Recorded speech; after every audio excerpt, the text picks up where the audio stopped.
Do you have solo economic dependency? That is, if you aren't working, you aren't making money. The Art of Passive Income podcast is the solution.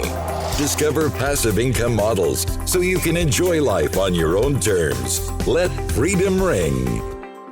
Hey, it's Mark Podolsky, the Land Geek, with your favorite niche real estate website, www.thelandgeek.com. And I'm really excited for today's podcast because we have two guests. It's like a tandem. It's like a team. But I'd be remiss if I didn't properly introduce my co-host. You know him. You love him. The professor, the brain, Six Sigma, Scott Todd from scotttodd.net, landmodo.com. And most importantly, if not automating your Craigslist and your Facebook postings, postingdomination.com/the Land Geek. Scott Todd, how are you? Mark, I'm great. How are you?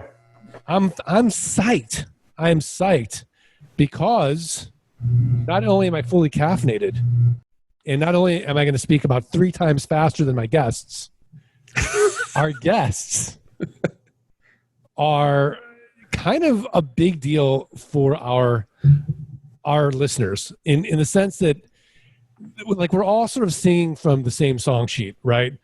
So let me introduce you to our two guests, Russ Morgan and Joey Mure from wealthwithoutwallstreet.com. Gentlemen, how are you on this fine morning?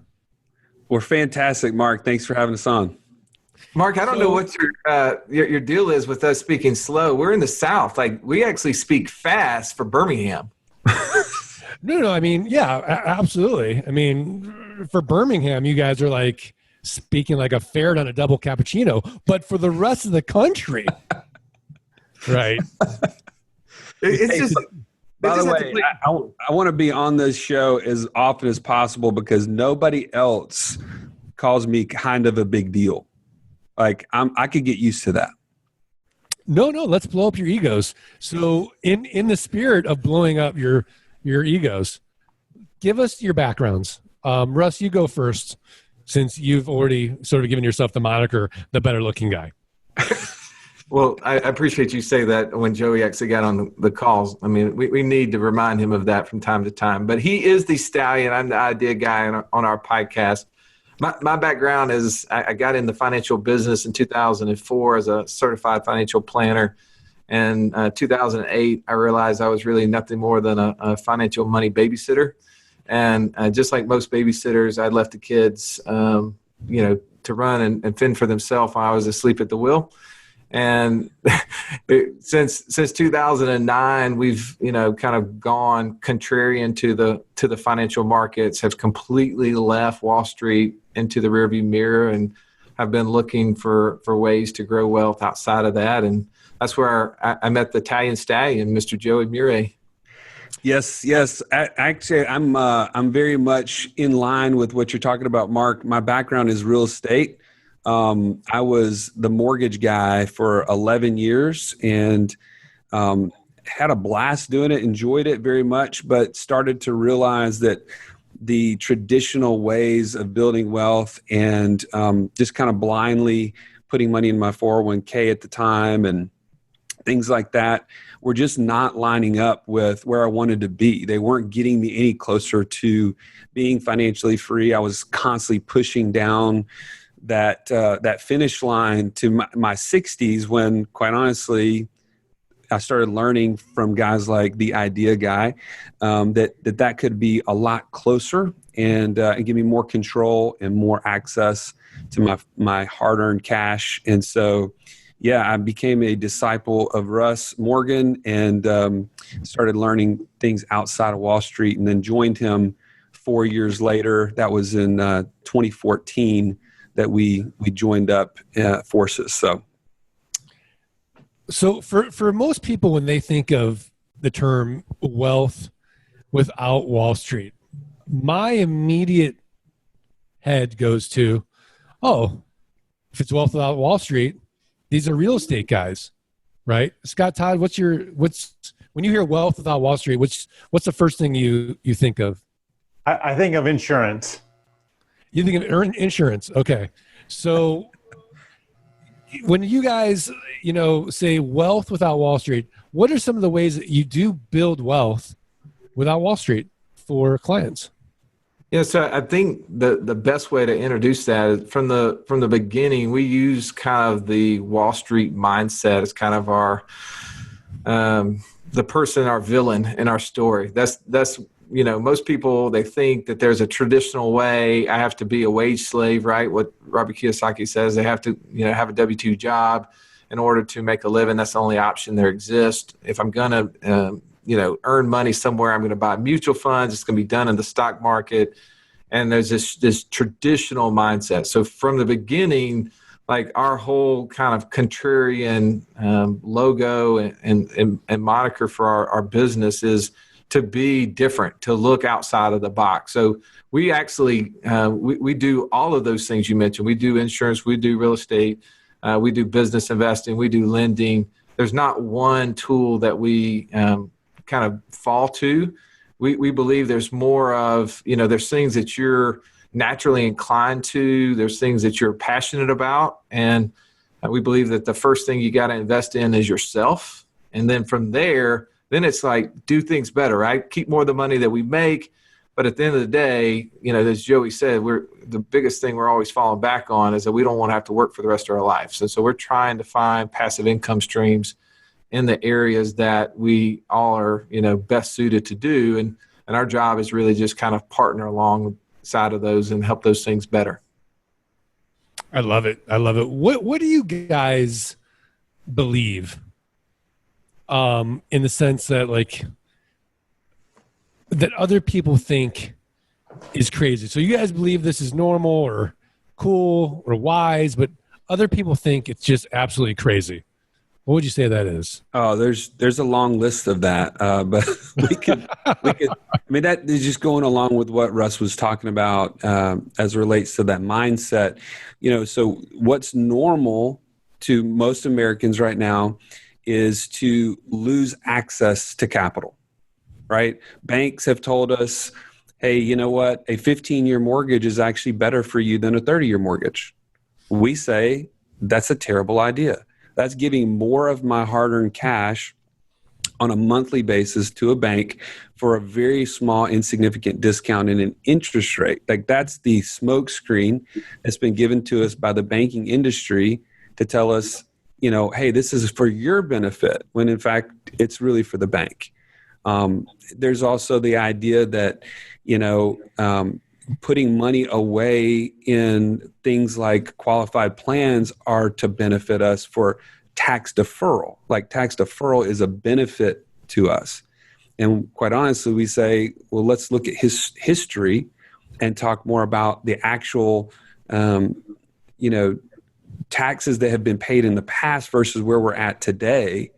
And also the variable of what taxes will be in the future that nobody can with any certainty tell you what it will be, but yet we're putting large percentages of our income into things that we have no control over and have no idea what the taxes will be in the future. So those things are just right out of the gate things that I would question, and I would ask people to consider alternatives. Well, and I think too, this is sort of reiterating what I said a second ago, but I think we believe that taking over control of our finances actually will lead to greater prosperity and to less stress. Where I think the average person on the street thinks giving my money away, and we use the term money babysitter because that's really what most people look for. When we hear the term passive income, we believe that it's truly that I can give my money to somebody, I don't have to do anything, and it's magically going to come back tenfold. Like everybody wants that. And when people call us and they say, hey, what is it that you can invest my money in? We're like, wait a second. No, what we do is participatory, right? Like you're going to have to be active. You're going to have to be involved.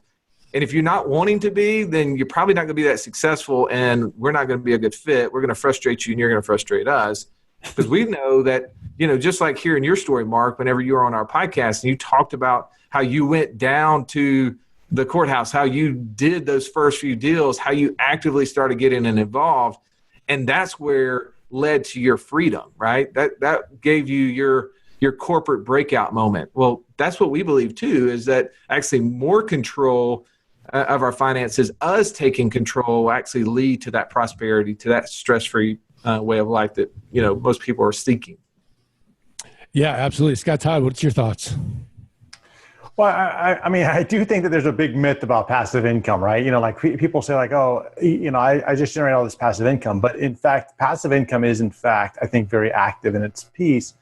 Where I think people misunderstand passive income is if for some reason you're not working this month, the money still shows up, right? Health, maybe you want to retire, but there's a lot of work that goes into building passive income. And Mark, I mean, I was looking at someone the other day. They like our business model, and what they've decided to do is they decided just to put a team in place from day one, but they're not really going to be a part of it. They're going to let somebody else do it. So it's almost like they want the passive income. They're like, hey, someone else can go do the work. But at the end of the day, those people can leave, like unless they're partners or unless they're involved with you, they can leave. And in fact, even partners can leave at some point. So even if you're learning something on how to build passive income, you better know how to do it, because otherwise you're back at the mercy of someone else and you have no control over what happens to you. So I agree. You got to be active. Yeah, there is literally no such thing as passive income, in the sense that, okay, let's say we all get $1 billion. We inherit $1 billion. Like, oh, now we're going to have passive income. We can just live off the interest. Well, you still have to do something with the $1 billion, right? You still want to be efficient with your capital. And to be efficient with your capital actually takes work. So even in that scenario, you still have to do something. And I agree with you guys. What's some of the worst advice as of today you're seeing or hearing given in your industry?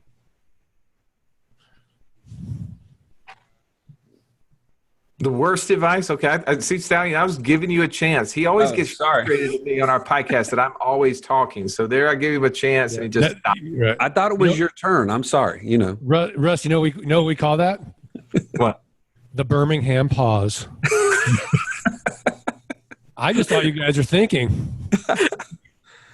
No, not a lot of thinking going on. Yeah, we think by using our mouths. There's not a whole lot of thinking that goes on. The worst advice. I mean, I would have to repeat myself in the fact that I believe that giving our money away is the advice being given, right? And so, here's the worst advice: is the guy on the street. The worst investment that exists that I know, and I participated, unfortunately, in its getting it out there, are mutual funds.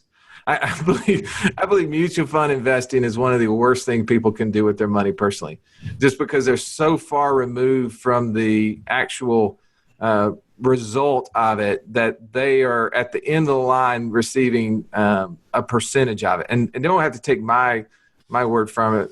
What is it? John Bogle or whatever. He's the one that said that, mutual funds, where you put up all the money, you take all the risk, and you get like a third of the profit. But there is in the line. I mean, and that's the hugest. That's a huge industry out there where the 90% of the population owns a mutual fund at this point that is investing, and I think that's one of the worst ones I see.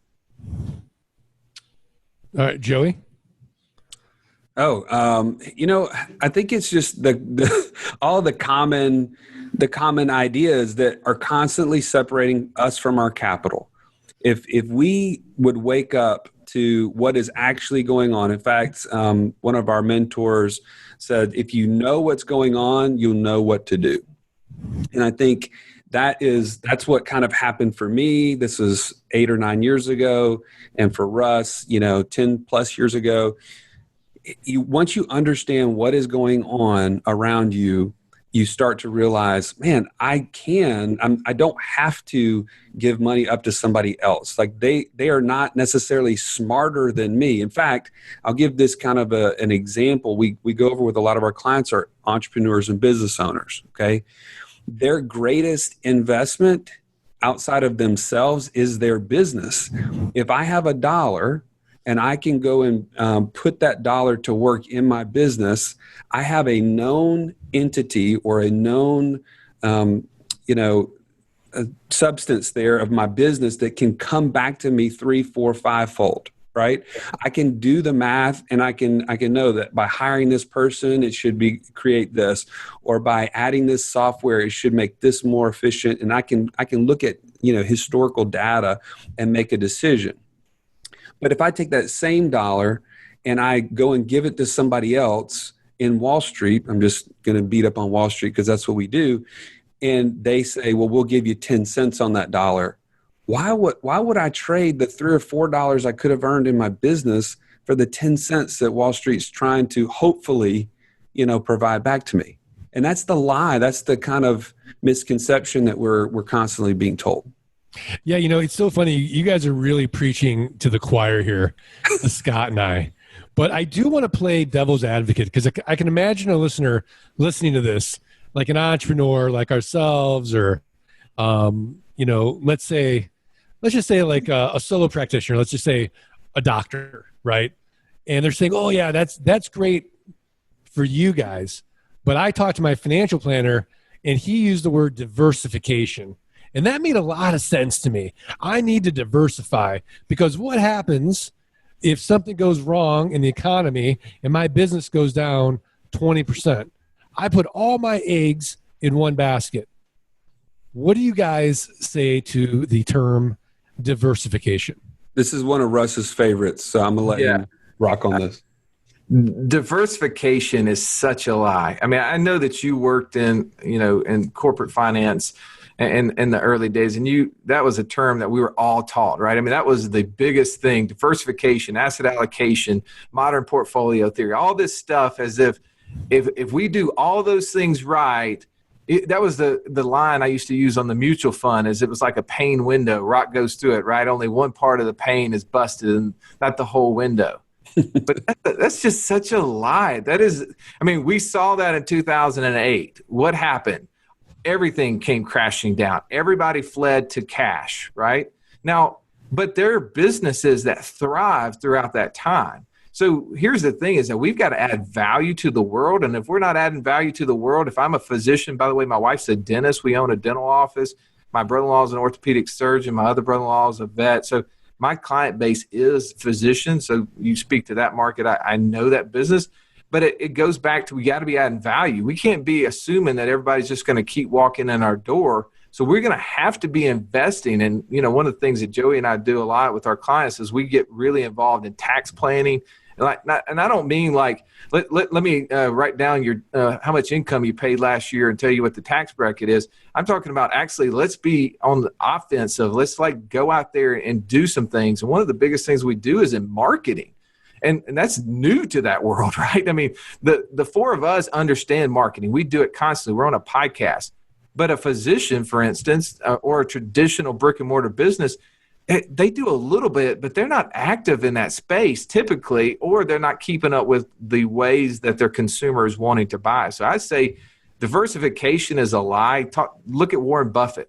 Warren Buffett says diversifying your money is diversifying your ability to earn it. I mean, he doesn't, people think, oh, well, he's this huge investor. He buys businesses. That's what he buys. He buys businesses that he knows and he can run and put his management system in.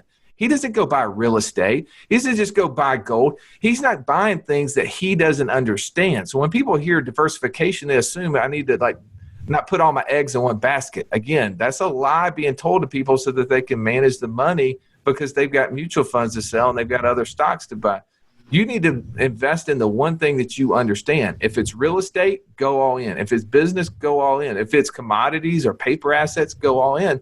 But you better be active and you better know what's going to happen and be able to control it. Because at the end of the day, if everything hits the fan, I want to be in the position where at least I knew I was the one who lost it and I was in control of making it back versus looking up like I was in 2008, 2009, palms up saying, what happened? I thought this modern portfolio theory is going to work. Why did I lose 50%? Those are the days where I'm like, no, I'm not going to do that anymore. Scott, Todd, what are your thoughts? Man, So, I mean, I'm laughing because I just think about like all the lies. Like we're told lots of lies, right? We just accept them. And Mark, I worked for a publicly traded company. I was a VP there, and I can tell you, like, I left that company. I sold out. When I left the company, I sold out I cleared my liquid. I cleared my mutual funds. I cleared my stock, and I went to the things that I can control. Very, very similar to what they're saying. Is because I want to be able to control that. And quite honestly, I've seen the way these Fortune 500 companies like report earnings and how they work, and it's very frightening. Like when you see it from the inside, it's very frightening because honestly, the numbers are manufactured, if you will. The results are manufactured to meet Wall Street's requirements. Okay, so it's Michael Dell, for example. Michael Dell took the Dell company private because he's like, you know what? I'm tired of playing the games for Wall Street, to try to get the numbers and to meet the analyst expectations. I'm just going to take it private and I'm going to rebuild the company the way I want it to. And he's done just that, and the company has flourished because when he was trying to satisfy Wall Street all the time, he wasn't making the right investments. He wasn't making the right decisions. He wasn't doing the right things for the shareholders. And then when he took it private, and he doesn't have to dictate like, oh, well, we're going to miss our earnings this quarter. Now he can invest in the business. Now he can put the money where he needs to. Now he can work on the projects that make the most sense. And I think that's what happens with these big companies is everybody thinks that there's security by investing in the big companies. And the reality is that the big companies, the executives there are simply trying to pump up the stock price. Like that's their focus. Can I beat the earnings that the Wall Street expects? And if I can, then the stock price goes up and, everybody celebrates, oh, look at the stock price going up. But what they're not seeing is they're not seeing like, hey, we're not basically building a strategic plan moving forward. We're going to get slammed at some point in the future when Uber shows up with this new technology that has disrupted the entire business. And they're going to be like, they're caught off guard. So at that point, I was just like, I'm out. I'll control my own money. Yeah, what it reminds me of is I just finished the John Carreyrou book, Bad Blood, about the story of Theranos. And so here's this company that was just a complete lie, and investors lost hundreds of millions of dollars. Rupert Murdoch himself lost $125 million on a lie. So it just goes to show you, like, even, billionaires who you would think are smart and savvy, like they can, when they make this sort of passive investment, they can get duped. So he should have just, bought another news network and done that. It'd been just fine. So, well, guys, the mentorship of this podcast has been really, really great. But now it's time to put you on the spot and ask you for your tips of the week, a website, a resource, a book, something actionable where the Art of Passive Income listeners can go improve their businesses, improve their lives. What do you got?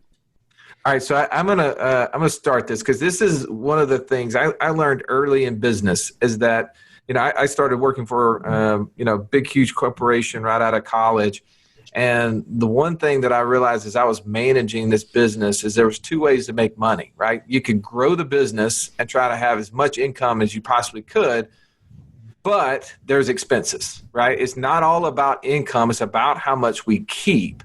And so one of the things as I've been doing this for the last 14 years, I've seen people go out and try to seek and follow return and try to make as much money as they possibly can. And some of them have been very successful at it.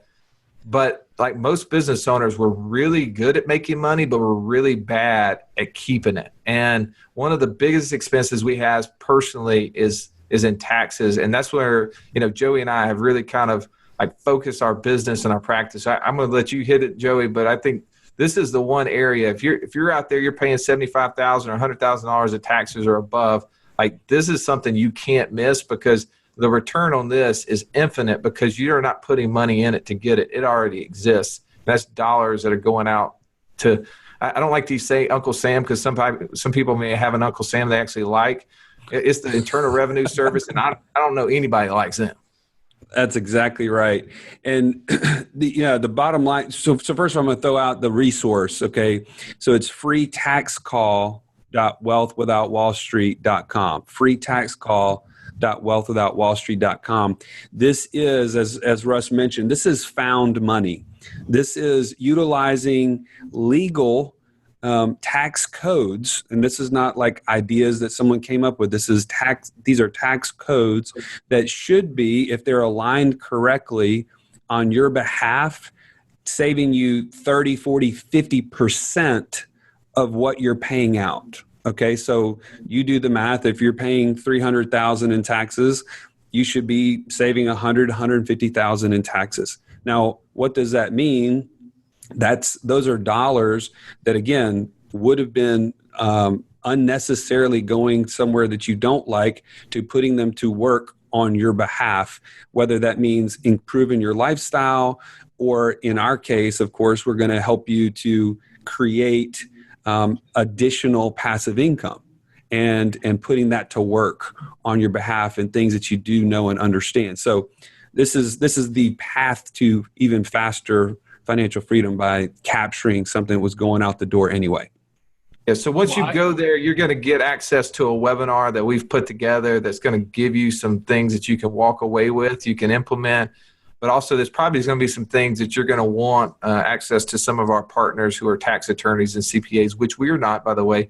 But you're going to want access to those because, these aren't things, every one of those things that you want to just go out and do on your own. You're going to want some advice and help. And so, please seek that resource. It's been a tremendous success for us personally and the clients that we're working with. So that's our free tip for the week, Mark. I love it.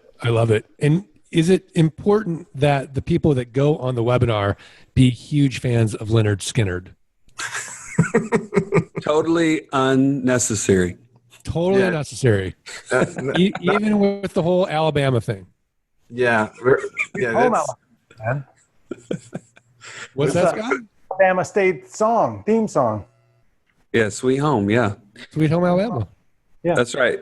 Don't get Russ started on the college football deal with Alabama, because he's an Auburn fan. But, we do have that going for us as well, that rivalry. That's great. So, that's fantastic. I'll have a link to the webinar on the show notes. And I have to tell you guys, just hearing you guys talk, I went to Brookstone the other day. They're going out of business. And I bought this blanket, this weighted blanket. It's regularly $150. I got two for $75. And listening to you guys felt like the weighted blanket. I just felt more secure and less anxious about how I'm operating my capital and reinvesting into the business and thinking about taxes. It just made me feel so much better about diversification, because sometimes, that monkey mind, you go on CNBC and you think, oh, conventional. And here we are bucking the trend, right? And sometimes you feel kind of insecure about it and anxious, but listening to you guys, it's just like that weighted blanket around me. And I feel so much better. So thank you. Yeah. Well, I mean, our natural tendency is to want to go the direction of everybody else because we like the herd, being in the herd, being in a tribe kind of concept. But as entrepreneurs, as business owners, we've always broken the mold. We've always gone the opposite way. And we would say that's uncommon. And yet, what is everyone else doing? They're doing common things. And so whenever it comes to our money, though, we've done this in life and our business, but yet when it comes to money, a lot of times we get suckered into trying to follow the common when we're uncommon. And so that, what Scott said earlier, things that you guys get involved in, insurance, real estate, businesses, lending, any of those kind of things, a lot of those things are uncommon, but they're not uncommon to the wealthy. They're not uncommon to the successful entrepreneurs. They're just uncommon to Dave Ramsey's, following. They're uncommon to the average, everyday, ordinary, person who doesn't have access to this information and is not listening to it. So from that standpoint, I hope we did make you feel comfortable, because we're right there with you. We're uncommon. Yeah, absolutely. So Scott Todd, what's your tip of the week? Well, this tip is going to feed right into the uncommonness of today's show, which is this book called Am I Being Too Subtle by Sam Zell. Sam Zell is a self-made billionaire. I always like reading books from like self-made billionaires, not someone who just inherited their money. And here's a guy that has always gone against he's a maverick, right? He's a business rebel. He's always gone against the conventional thinking of what the crowd is doing, and clearly it has paid off with his net worth. And here's a guy that just thinks different, and it's great to kind of see that there are alternative thinkers out there. I love it. Am I Being Too Subtle? Straight talk from a business rebel, Sam Zell. Yeah, he's huge. From Chicago, actually. He's kind of a big deal, man.